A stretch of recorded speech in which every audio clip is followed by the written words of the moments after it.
Today, ladies around the world pay a lot of money just to have structures like this.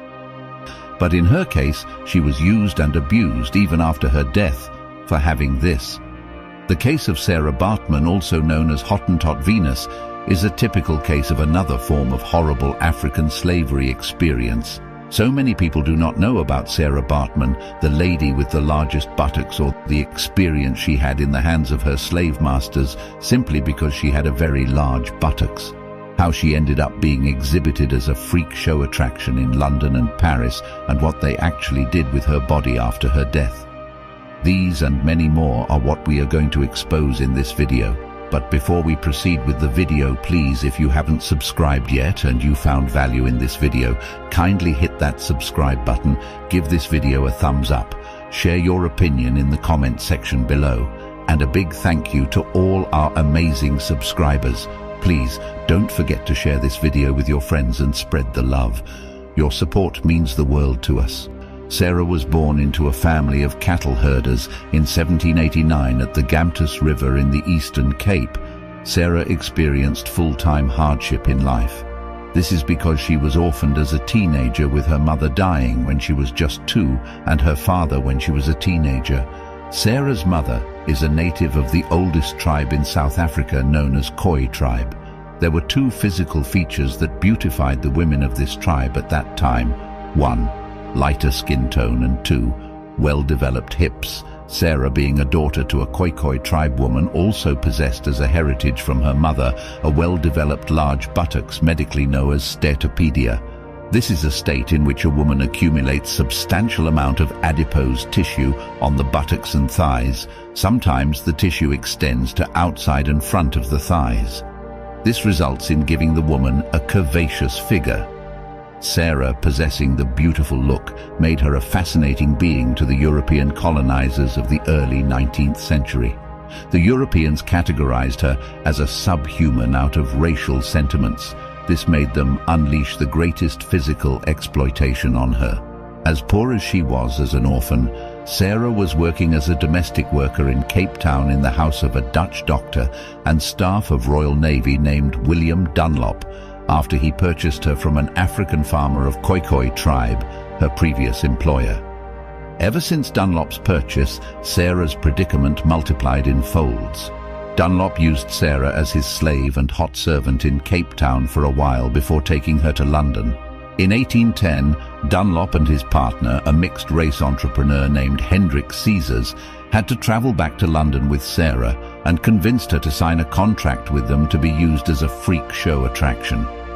They convinced her that she could make a lot of money exposing her body for entertainment.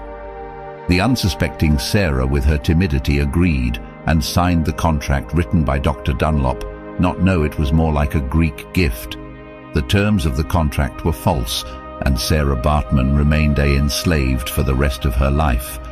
With the contract sealed and in progress, Dunlop and Hendrik organized freak shows across England, Ireland and other cities in the UK, as well as in the Netherlands, while cashing out massively and paying Baartman just a little money for feeding.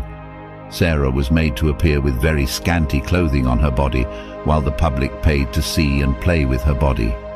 She became pawned in the hands of his slave masters. She could take any instruction that appeals to the customers, like walked, stood, sat or danced as the case may be, provided the client has made payment. The whites saw her with stupefaction, amazement, disgust and amusement. Both men and women touched and made her a plaything. In fact, she was treated like an animal. In the month of September of the year 1814, Baartman was sold to Rau, a Parisian animal keeper in Paris, France. This transaction was possible because of the popularity Saartjie got in the court trials when some concerned citizens filed a suit against Dr. Dunlop's contract with her. They felt sympathetic of her for her predicaments and filed a lawsuit to stop the exhibitions and exploitation. Unfortunately, they failed because the terms of the contract overruled their complaint, and Saartjie herself had at one time made a formal statement that she were doing all the exhibitions of her own volition, that it wasn't a mistreatment. The statement was questionable and lacks integrity because people were of the opinion that she was coerced to make the statement. Secondly, her poor command of English language was a great limitation to clear communication. However, Baartman continued her performances displaying at the popularly known Palais Royal. She was caged in a show glass with baby rhinoceros, and Rowe gave her instructions on the positions and styles he wanted her to pose. She was made to exhibit some kind of zoological behavior. This gave her some psychological shift, turning her into an alcoholic person. It was rumored that she also indulged into prostitution. As a result, she met a famous French scientist and Surgeon General of Napoleon Bonaparte and caretaker of the menagerie at the National Museum of Natural History. His name was Georges Cuvier. He was also popularly regarded as the founder of French naturalism and comparative founder of anatomy. His interest in Sarah was to use her for a scientific study.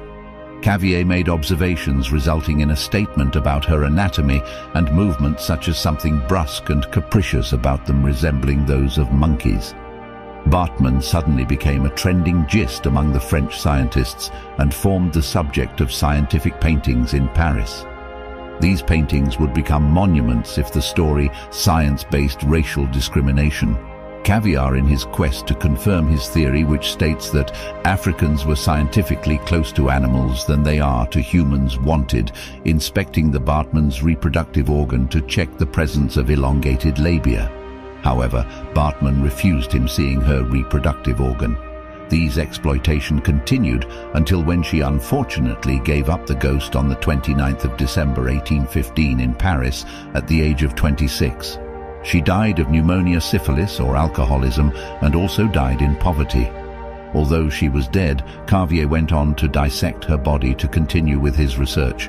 In 1817, his dissected body was cast in a plaster and displayed in Paris.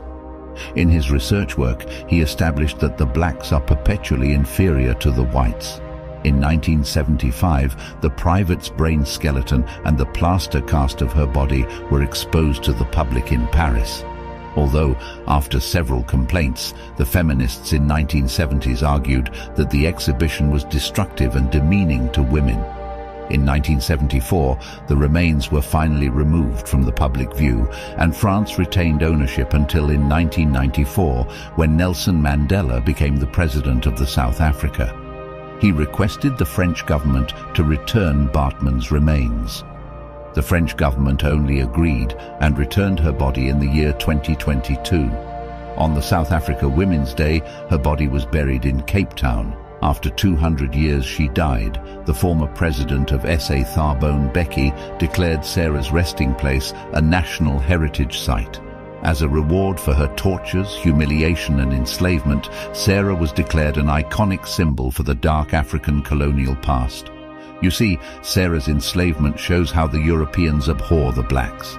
It is one of the greatest African people's humiliation in history, where the beauty and amazing physical sculpture of a black was ironically given the worst remark due to racial sentiments. Thank you.